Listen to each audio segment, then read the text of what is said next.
very much. Ms. Bandla, it's good to see you today. And my first question is directed towards you and your expertise. I think all of the companies here today agree that the commercial space industry is poised for explosive growth.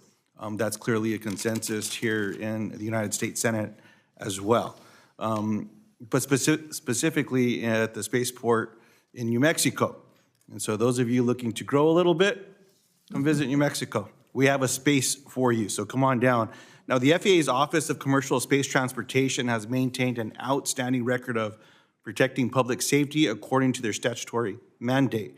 But as the cadence of launches and number of applications continue to grow, the Office of Commercial Space Transportation, also known as AST, face challenges with its workforce and licensing capacity. So here's the question. Are there ways that Congress can help AST keep up with the growing number of license applications while maintaining its excellent public safety record? Thank you, Senator. And it's been such a great year. We've flown 5 times in 5 months from Spaceport America. The state has been an incredible partner in being able to hit that cadence of operations. And of course, our partnership with the FAA as well enabled that. Absolutely, it's natural. As the industry grows, we're at this inflection point where you're seeing a higher cadence of flight, more frequent flights, diverse vehicles. It is natural to also have the regulatory agency grow as well and be provided with the adequate amount of resources and expertise to keep up with that pace. And these resources will allow FAA to process licenses, allow companies to operate at this cadence, and especially take a look at their licensing process now and look at ways to make it more efficient and more effective, not just add bodies, but look at the licensing portal, how we can make it electronic, how companies can track their licenses and status in a much more efficient way to relieve that stress on the actual bodies at the agencies as well. So there's a lot of conversations we can have on how we make that agency more effective at, in licensing, but it starts with giving them the adequate resources to be able to do so. I appreciate that, Ms. Bondla. Just as a reminder, it doesn't get too hot, doesn't get too cold, and once you climb above the hot air balloons, you're good to go. And the food is pretty good, so come on down.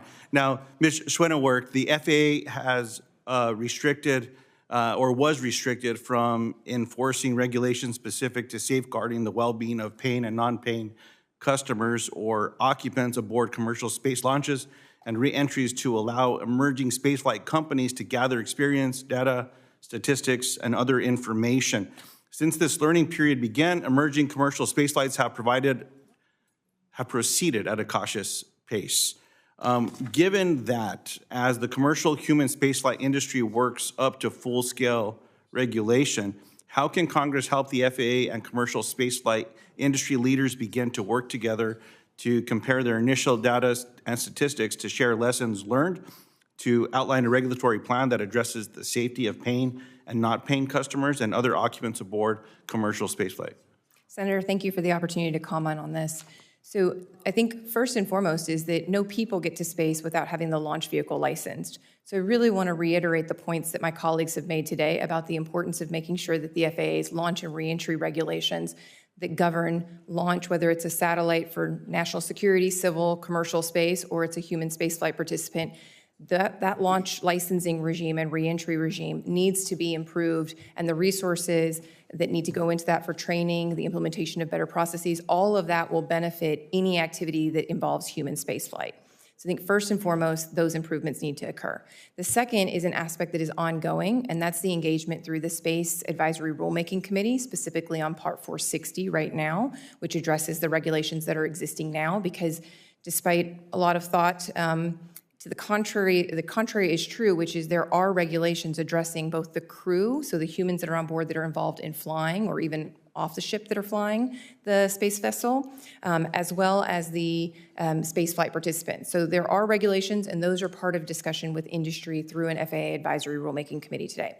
I also want to highlight the work of ComStack, so the Commercial Space Transportation Advisory Committee, which is a FACA that advises the FAA. That is an important organization and entity that can provide inputs and review of FAA documents and plans. And I'll note that recently the FAA released a document on occupant safety. Unfortunately, the ComStack wasn't able to review and opine on that document ahead of its release. And I think that the document and the engagement with FAA and the outcome would have benefited from that industry engagement. So I think there are a number of steps, also ASTM, so the work that's happening with standard writing with industry. That pace has increased as we've seen a pace of human spaceflight and experience increase. All that said, to my colleagues' prior points, very few flights are happening right now. In terms of the numbers, we have the opportunity to start getting it right, to start establishing a plan, and that plan really calls upon true engagement between the experts in industry who are developing this diverse set of capabilities and the folks within the regulatory agency that need to get smart and need to deeply engage with those activities. But first, they need to get good at doing the regulations that they have on the books today. I appreciate that. And Mr. Joyce, I have a question. I'm going to have to submit it into the record because I've exceeded my time, but I want to commend your team over at Blue Origin. I had the honor to visit facilities in Washington State recently, and it's quite incredible what is being built there, the expertise of that team as well, but quite an impressive facility. So look forward to visiting more about that and getting those questions submitted. Madam Chair, I yield back. Thank you, Senator. Thank you, Senator Lujan. And I want to thank Senator Sinema and Schmidt for